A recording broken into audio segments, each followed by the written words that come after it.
Je commence. You have been the first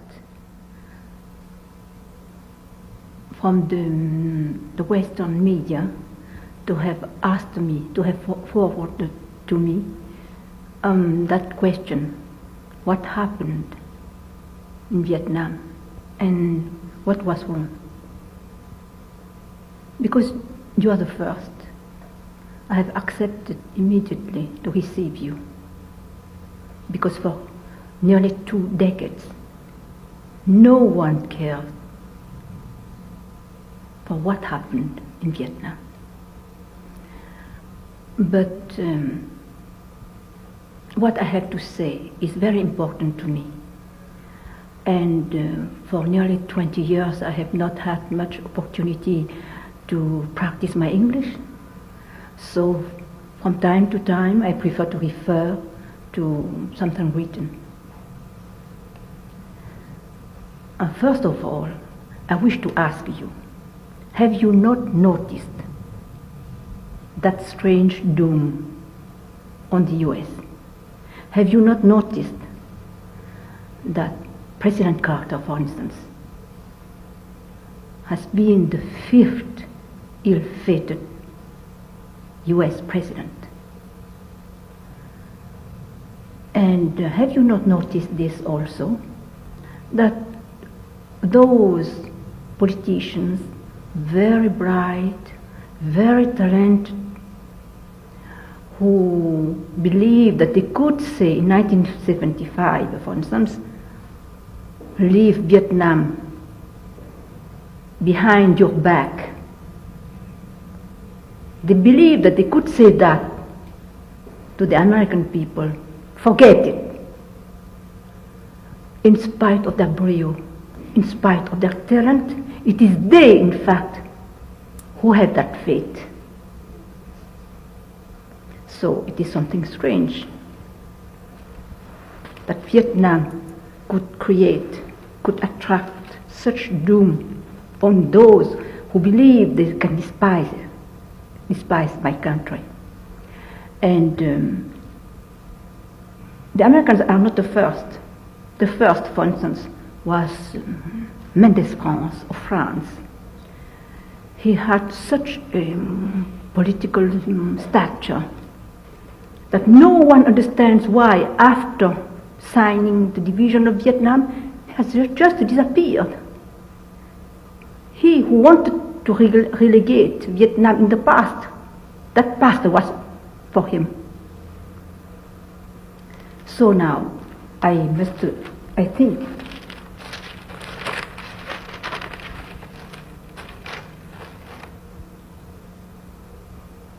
for that doom started with the division of Vietnam. Why? Because colonial France at that time could have transmitted the country in its entirety to its legitimate power. But instead, it took advantage of a lost battle, while it has not lost at all the war. It took advantage of a lost battle to divide the country in concert with the communists and to put the Vietnamese people in front of an accomplished fact. This was the first treason. Now I explain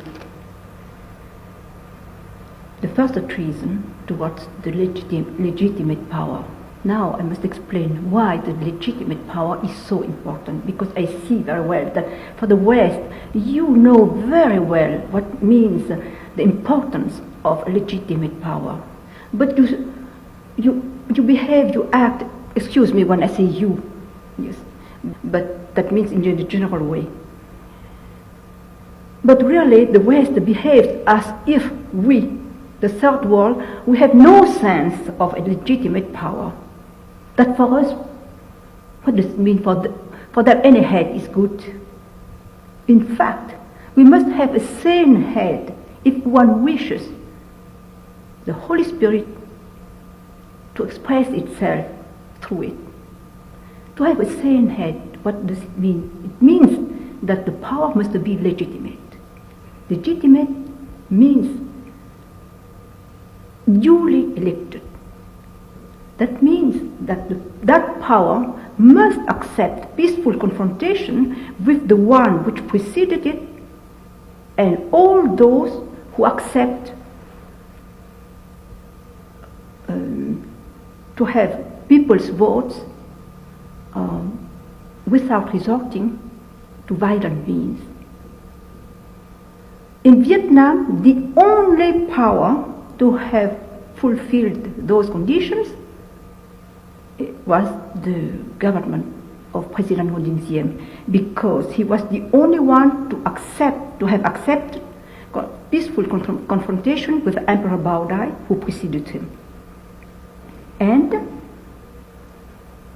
after him, no one has dared, after his murder, no one dared to accept peaceful confrontation with the one who ought to have been elected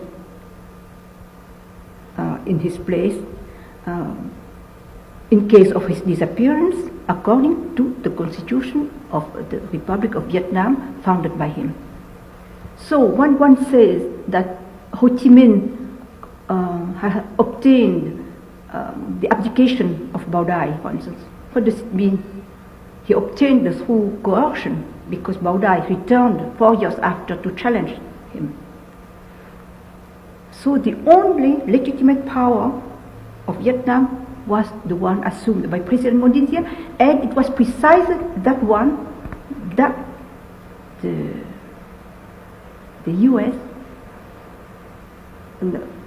it was precisely that one who was beheaded by the US.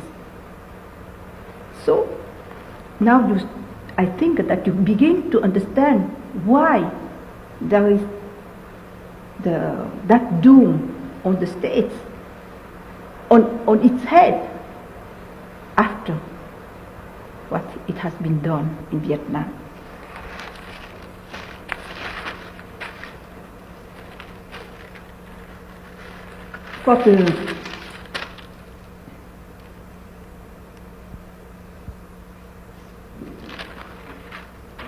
Now I must explain why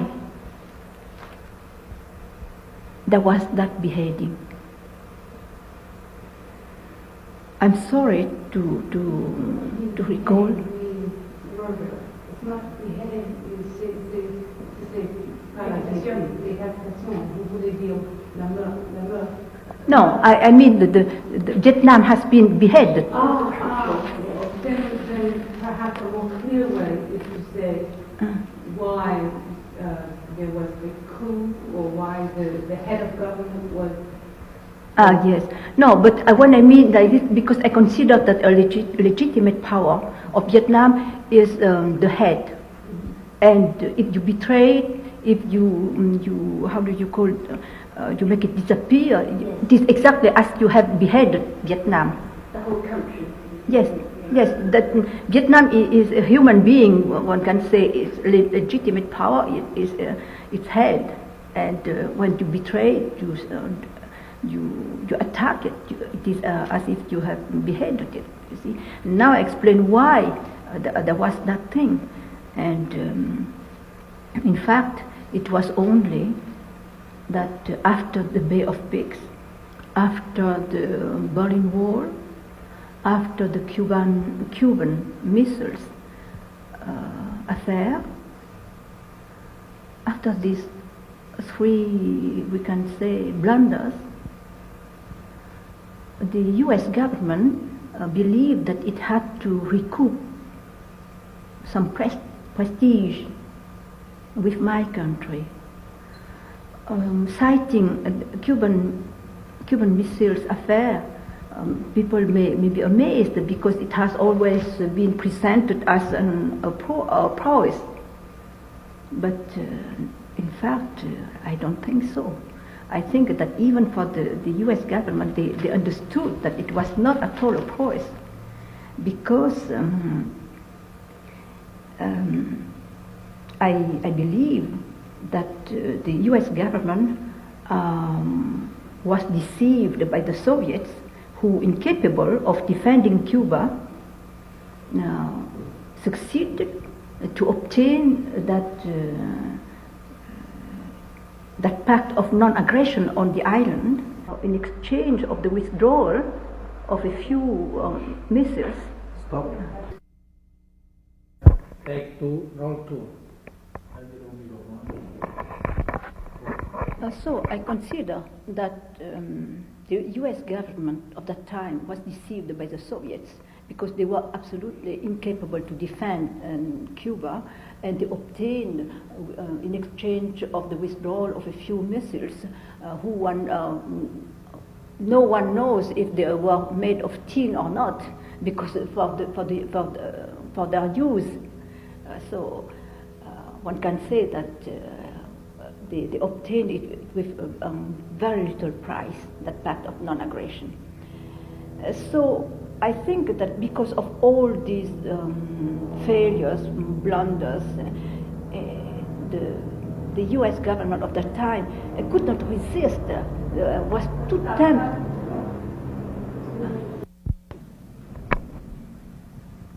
It was too tempted, it was irresistible to use its only winning card, which was Vietnam. To speak of Vietnam as a winning card, surely people would feel amazed, because it has always been presented as something lost, it was a mess, etc., etc. This is not true. The very proof that it was a winning card was in the fact that the US jumped in it, wanted to be there, had to kill to intervene. So no one can believe that materialistic as they are, as are the Americans, that they would do all those things to jump into a lost place. So the very proof is there. But for the proof for the American government was, in fact, that we have pacified the whole South with the strategic hamlets program, and in spite of that, seeing that they have lost the guerrilla, the subversive war, the communists dare not to escalate. And since they dare not to escalate, the Americans saw very well that if they dare not, it was only out of fear of our ally, the US. So they considered that all the factors of a sure victory were there to be taken. If only the Modins, that means President Modin Diem and my husband, could be replaced by people who would accept American intervention. Because we did not want that intervention. So they had to be killed. Just that. And in order to do that, to commit that treason, the Western media, in the wake of the US, were drummed up to present us as dictators. For this, I must read it, because really it is very important for me. We were presented, even now, dictators. Yet, we have never infringed our constitution, which was more democratic than the US one, and more democratic than the French and British ones. In what way? Our legislature had, for example, the right given by a 1962 constitutional amendment to question publicly the executive any time in plenary session. This is spared to the American executive. Besides, our executive have no right, like in France and England, to put an end before it's time to the legislature. Never. They had to coexist until their respective term. The people cannot be summoned because the two cannot get along. We find that too futile. And for important questions, there are the referendums. So the proof is there. Of course, the amendment came only in 1962, but who has said it? Who has informed the world to say that our constitution is like this, that means more democratic? Back for. Of course, we did not have much time to apply our amendment, but at least it was there. So it is absolutely dishonest to present us as dictators, while we had never infringed our constitution. There is no proof of any wrongdoing from us towards our constitution. But to give some credit to at least to when the press, the media at that time, the Western media at that time called us dictators, it was made of all clothes that Buddhist affair, to present us at least not only as dictators but rejected by a majority of our people. That Buddhist affair. You know why they used that theme? It is just because with that they are sure that the true Buddhists will never denounce them. Because according to Buddhist belief, no action, no reaction. So a true Buddhist never react. They would never go out and publicly denounce anyone.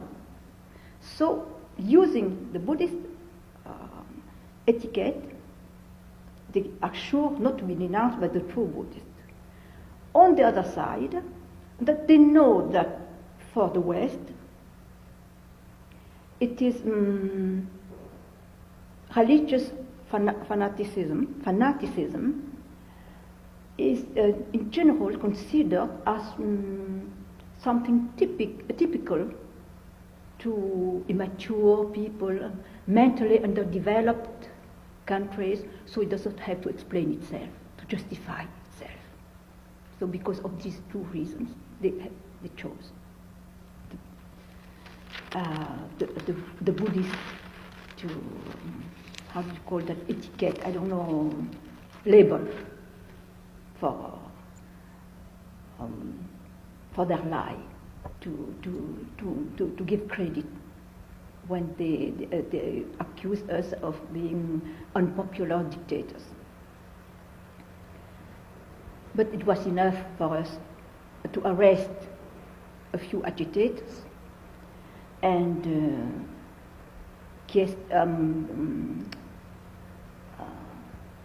asking the United Nations to send an investigation team, and a pricked Buddhist balloon went flat. Because of that, the US government considered that it has lost the faith and decided to finish with the legitimate power. Vietnam with a so-called putsch, in which President Ngo Dinh Diem and my husband were assassinated. Now I go to the second treason.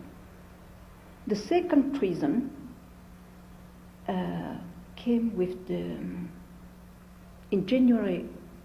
on January 27, 1973, in Paris, 12 nations, among them the highest, the greatest powers of the world, Soviet, China,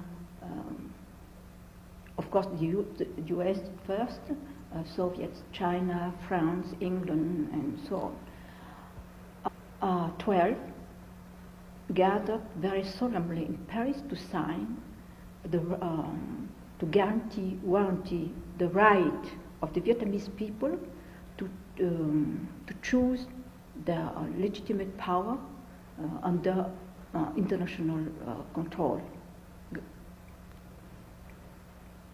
In spite of that, that treaty, international treaty, has never been respected. Why? All those who have signed it behave as if General Dieu Van Minh, who surrendered in 1975 to the communists, represent Vietnam. Since he represents Vietnam, he has surrendered, the affair is closed. But it is absolutely hypocritical, because General Minh represents only himself and those who have been accomplices with the US in the beheading of Vietnam.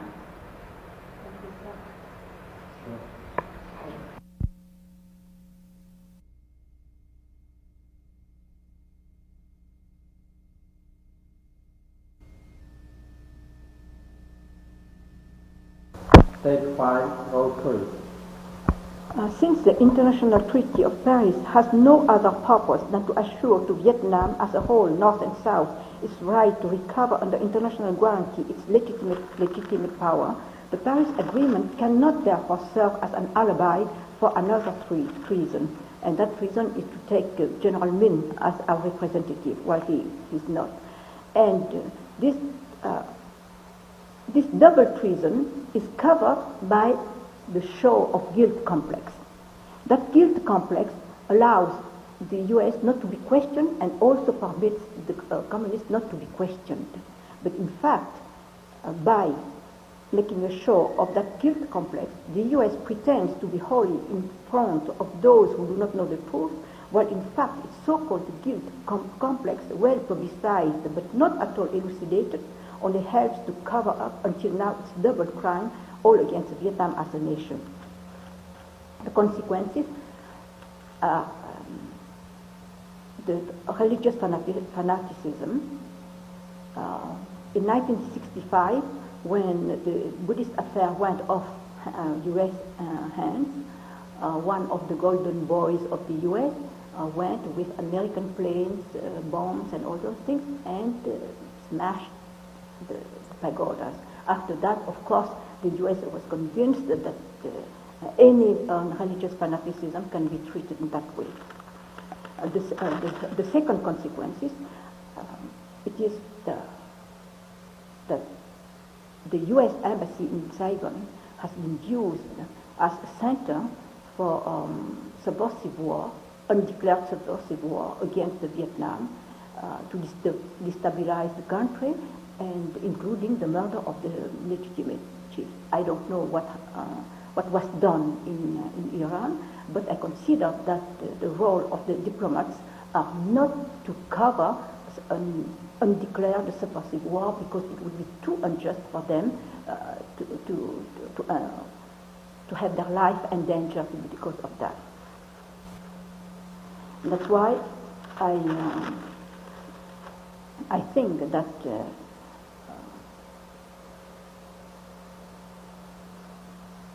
when I hear now that never again what? Never again, that means that the embassies cannot be transformed like in Vietnam, in vice versa, not to think that they can change with retaliations, swift and thorough. Because in that case, we can brace ourselves for a real global war. Because whoever can do that, use an embassy for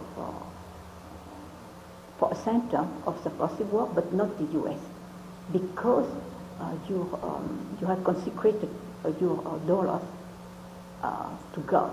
In God we trust. So as soon as the US is incoherent with itself, it will receive immediately the consequences. So now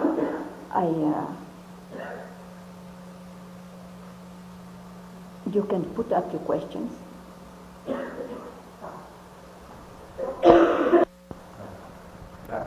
Take 6.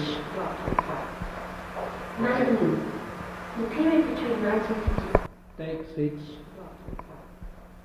Madam Lee, the period between 1954 and 1963, during which Lyndon CM was head of government, can you tell us a little bit of what he was like? Can you characterize him and say maybe if he changed during that 9-year period? Oh, he has never changed. To characterize him, I can say that he was a just man, like in the Bible. That means he could err, but he always wanted to make amends immediately.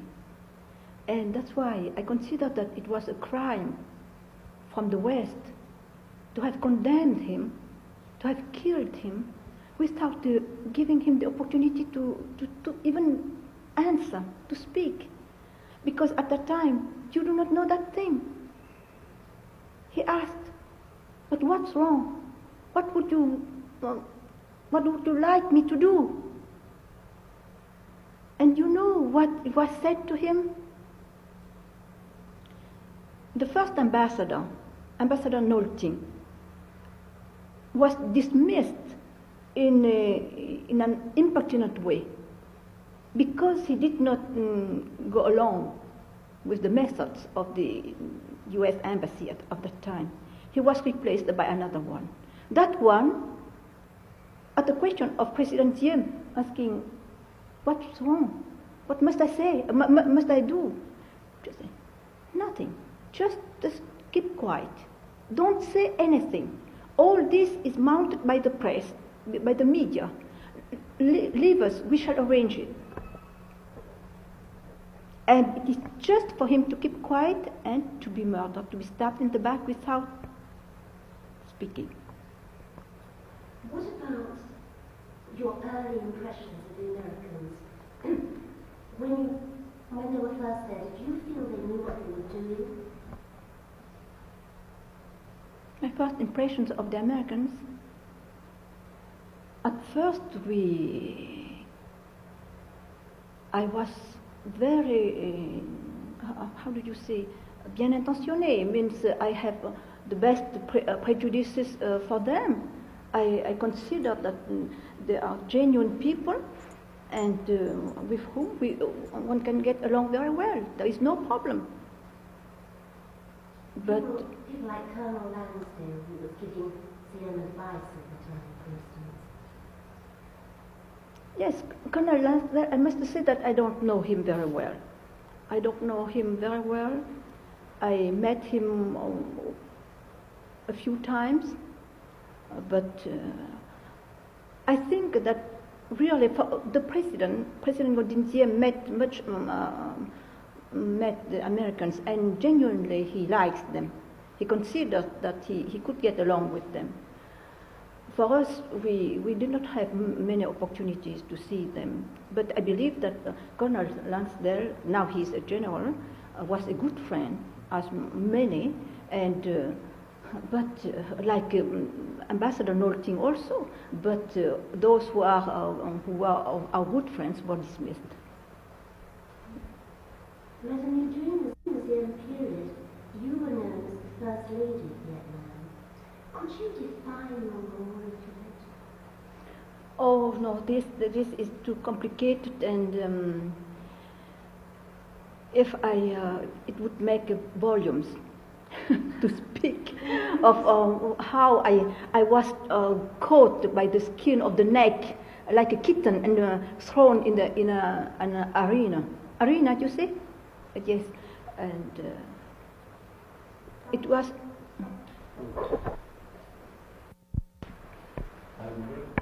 Next, Sam. Madam, during this early period, you were known as the First Lady of Vietnam.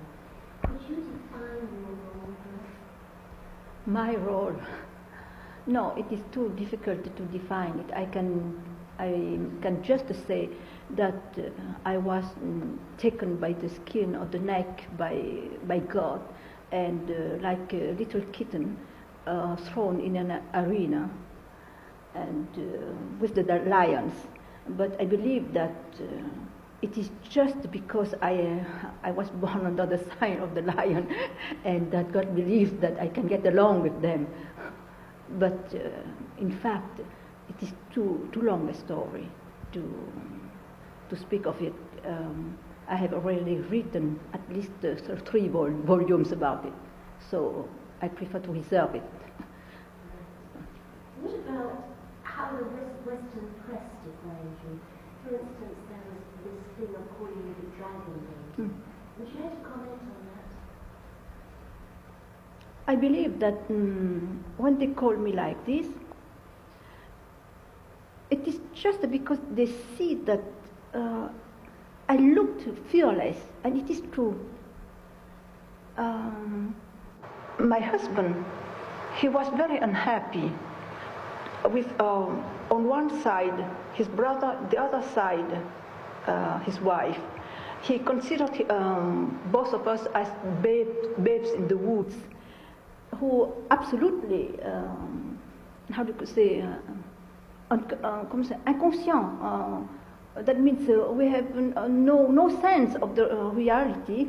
That to jump in the fray and you don't have the impression that you are fighting ferocious beasts. And he said all the time that to his brother, you should be a monk, and you, to me, you should stay home and be a quiet housewife. And I said, of course, Sorry.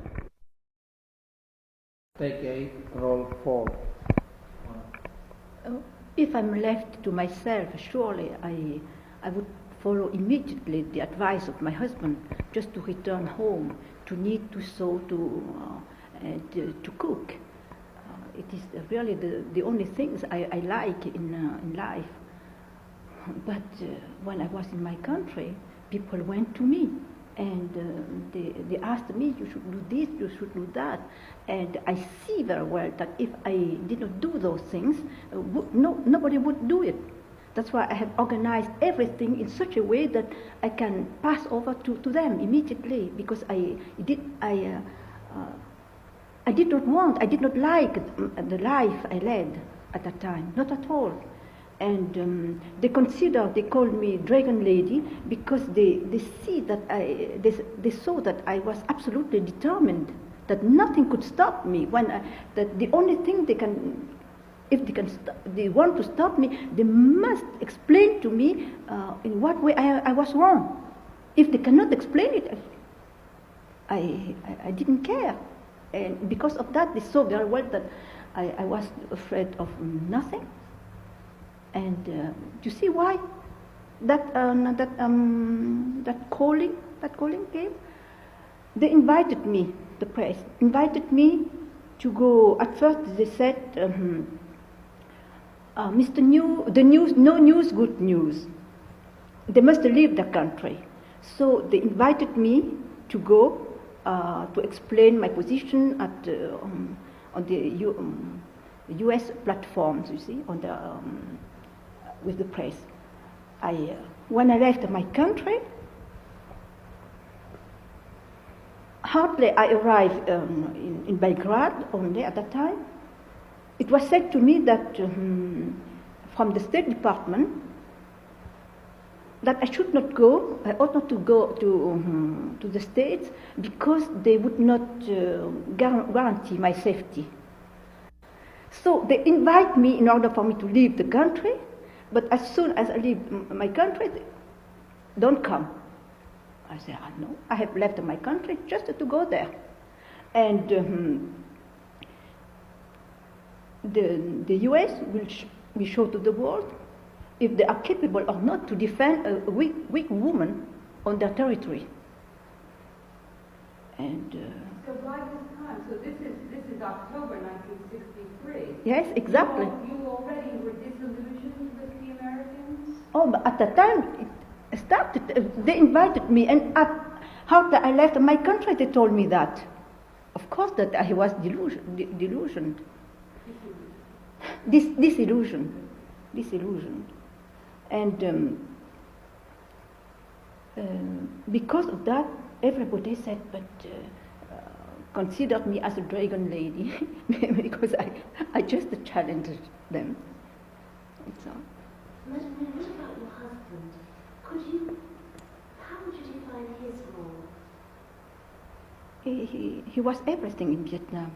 He organized the country when the president was away, and when the president returned, everything was there to greet him. And without him, the president would not be, I don't think that it would be easy for him to rule the country, to govern the country. That's why when it was requested, he was requested to send away my husband. He said it was absolutely a stupid demand, because he knew very well that my husband can do without him, but he could not do without my husband. But my husband is, I believe that he was too much ahead of his time, of his people. Someday people will understand. Now I cannot explain here like this.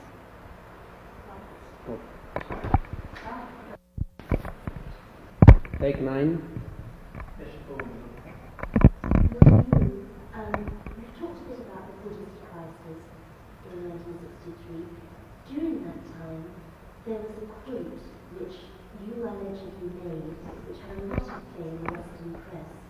A quote in which you allegedly said that you were happy when the Bonzes barbecued themselves. Could you comment on that quote? Oh, but I had just to comment about what I said on the Buddhist.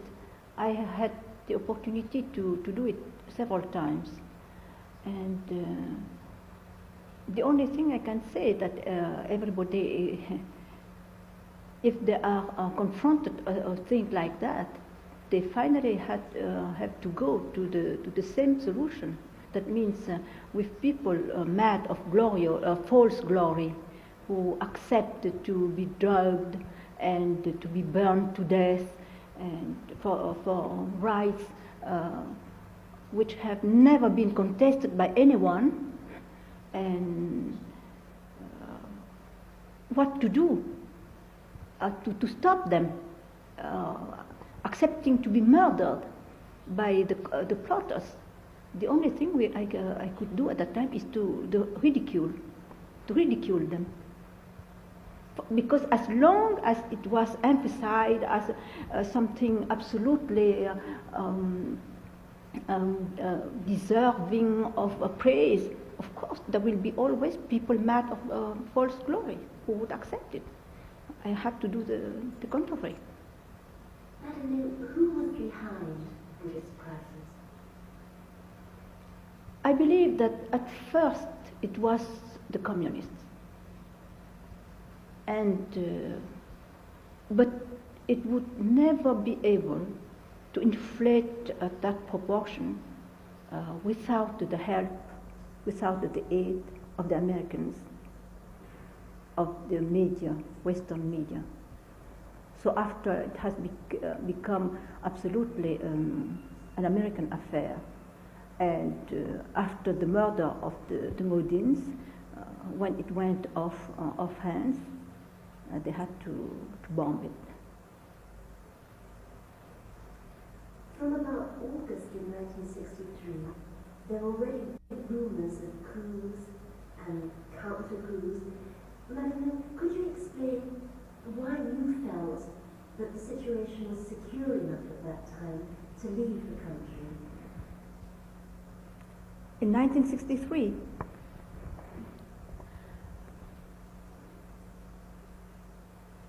I had to leave the country.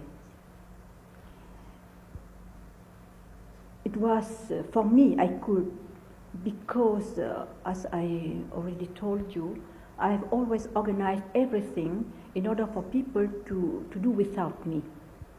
So for my own occupations, for my women's movement, I could leave. It was all organized in that way. And I have a mission, which was to prevent them. If I could not prevent them to commit the crime, at least my mission was to do in such a way that that crime could not be perfect. So I had to go to tell first, to say, things are like this. So if it happens after, you will know that it is all premeditated. In your opinion, who was responsible for the 1963 coup?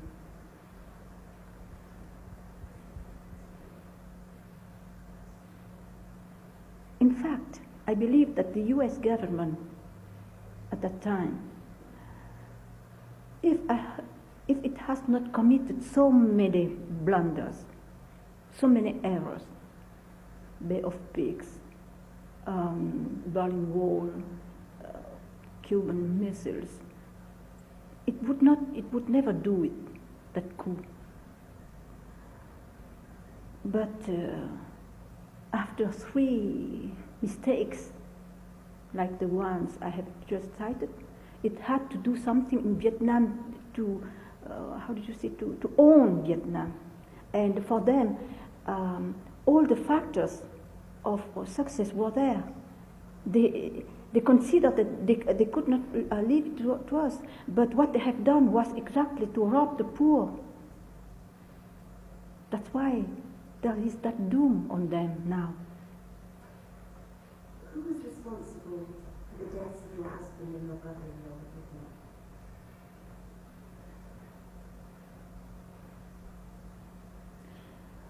You have made so many investigations, books and books, and that means the US has done that, and they cannot find.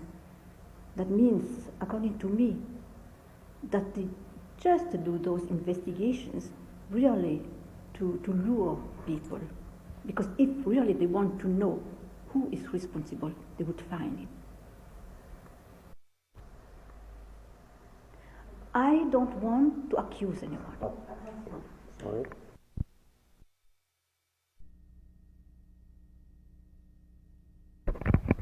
Take 10, roll 5. I do not want to accuse anyone. I do not want to go into the details, but the evidence is there. The responsible was the Kennedy government. And it is sure that the murder of chief of state and of his brother, that really the beheading of Vietnam could not be done without the president himself giving the green light. This is apparently things are like that. Apparently responsibility is absolutely on President Kennedy. But the fact, I don't know. The truth, I don't know. I would like to know. Oh. Take 11. Madam, in 1963, there were some rumors that your husband was insane, that he was power mad, and that he was a heroin addict. Now, can you comment on that? Yes, they have said a lot of things against my husband. They even said that he was a dope fiend and all those things. And you see, whoever can say anything against me, I don't care.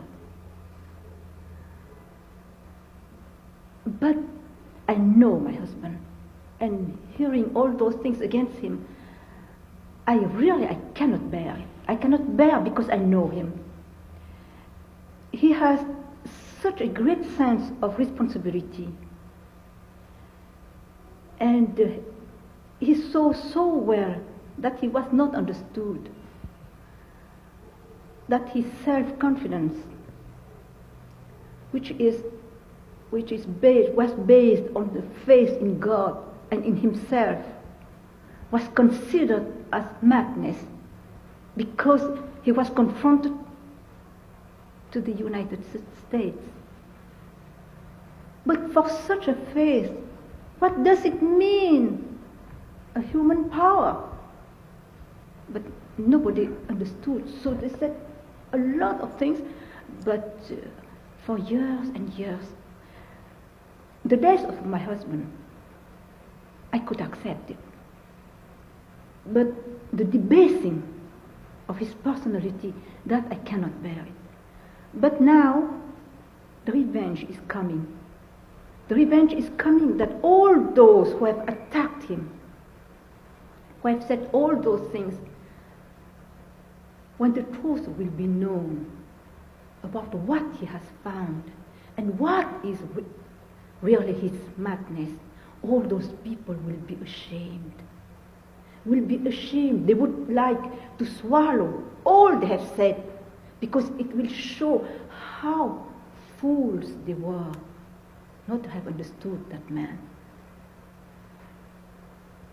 That hour is coming.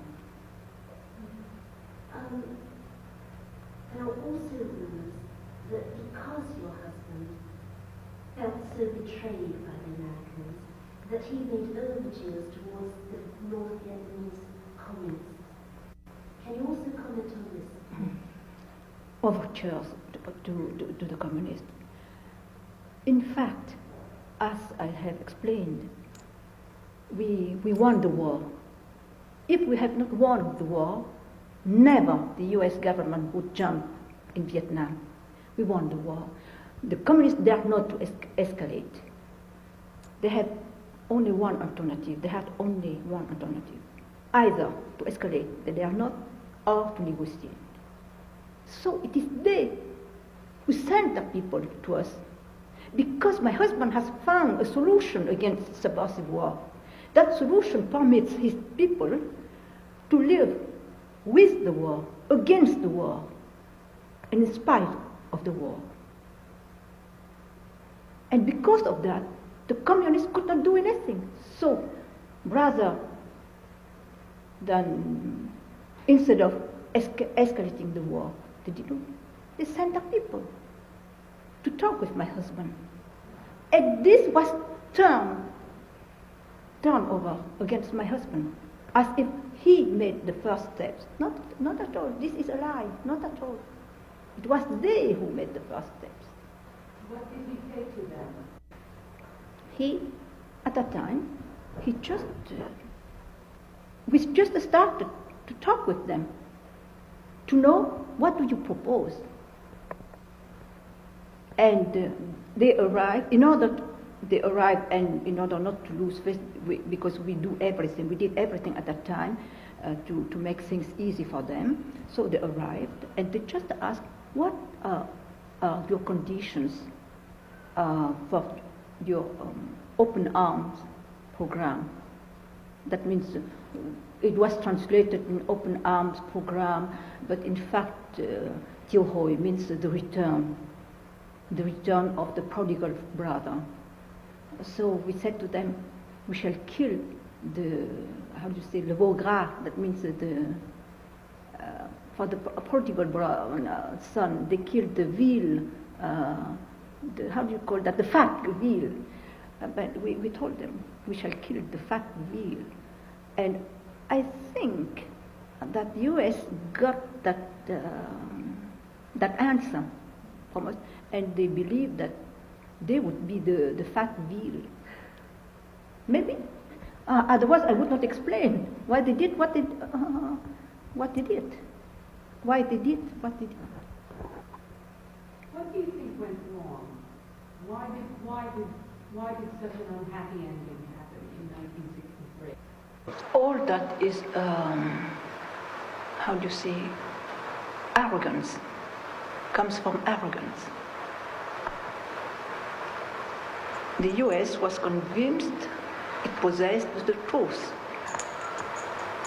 and was full of contempt for. There were it was too materialistic to understand, and that I cannot even accuse them or be too bitter against them, because I must say that even our own people did not understand anything. a lot of our people didn't understand anything. Or the materialistic, they considered that my husband was absolutely insane to despise all that material strength and to cling to his solution. But it was just a misunderstanding out of arrogance on one side and a kind of lack of of intelligence on the other side. Because for the Americans, I believe that it was arrogance, but for our own people, I believe that it was just a lack of intelligence, immaturity. You had something that you wanted to add about this. Yes, my last, the message really, I want to forward to the American people is just this. Don't ask your people to make flying trapeze performances without giving them a net. That is to say, don't try to regain prestige lost since Vietnam with the build-up of a frightening force of dissuasion while ignoring God's laws and His Christ teaching. So the US must really accept the truth about Vietnam first and make amends.